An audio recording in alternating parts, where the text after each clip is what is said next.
If you get lost or injured, if you need rescuing, maybe you can be saved by a search and rescue team. All right, that's the trailer from the show Call Out Search and Rescue. And the episode airing on Boxing Day on the Knowledge Network is going to feature noted Bigfoot researcher Todd Standing. Todd and I spoke on this show probably about 3 months ago.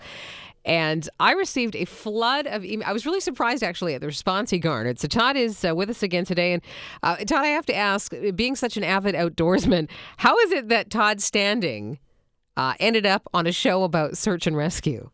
Well, I went missing for about 3 or 4 days, and it was actually due to a grizzly bear confrontation. I was tracked and stalked by a grizzly bear that pushed me back up a mountainside. And what actually happened, in truth, was as soon as search and rescue showed up, I was up on a mountain, and I could see them pull up in trucks. And I was actually concerned about their safety because I was hiding up there from this bear who was trying to hunt me. And so I came down and said, hey, you better get out of here. There's a grizzly bear who's being very confrontational here. And they're like, Todd Standing? And I went, yes. Oh, we're looking for you. We knew you were being stalked by a grizzly bear. An RCMP officer was through here and saw tracks of his following yours up the mountain.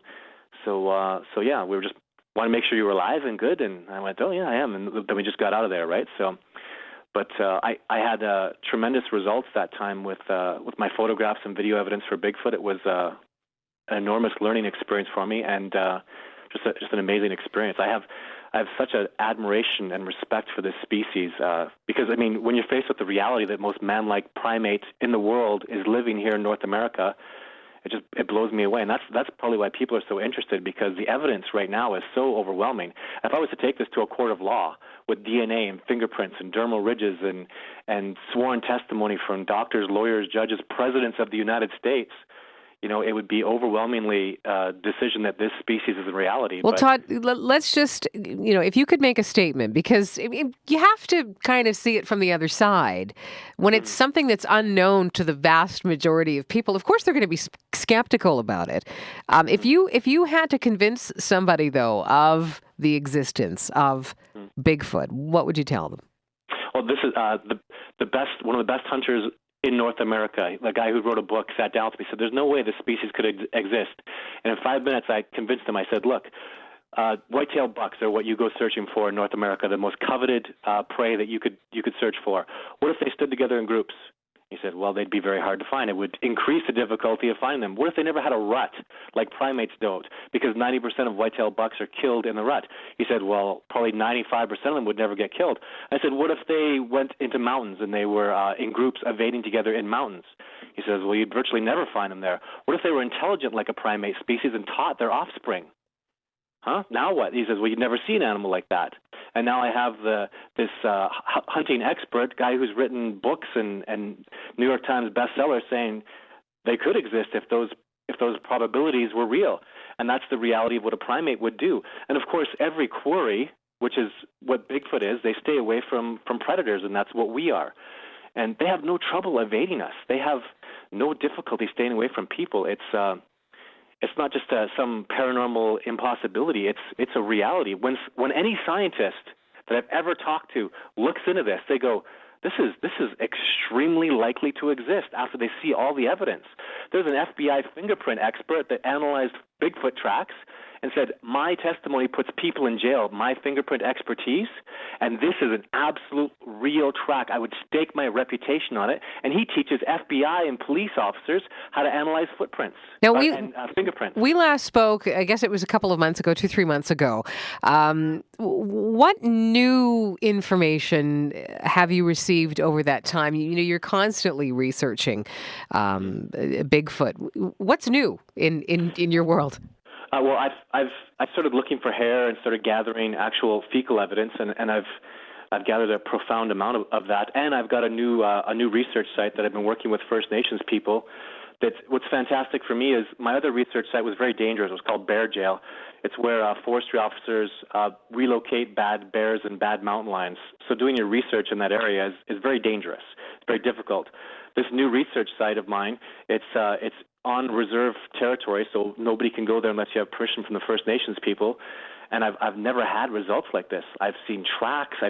Actually, this whole area where these First Nations people live, they don't go in there anymore. They haven't gone in there for 18 years. They're terrified of messing with Sasquatch. And there's a very big connection between First Nations people and this creature. And when we spoke the last time, I was researching into that relationship. What do they call Bigfoot?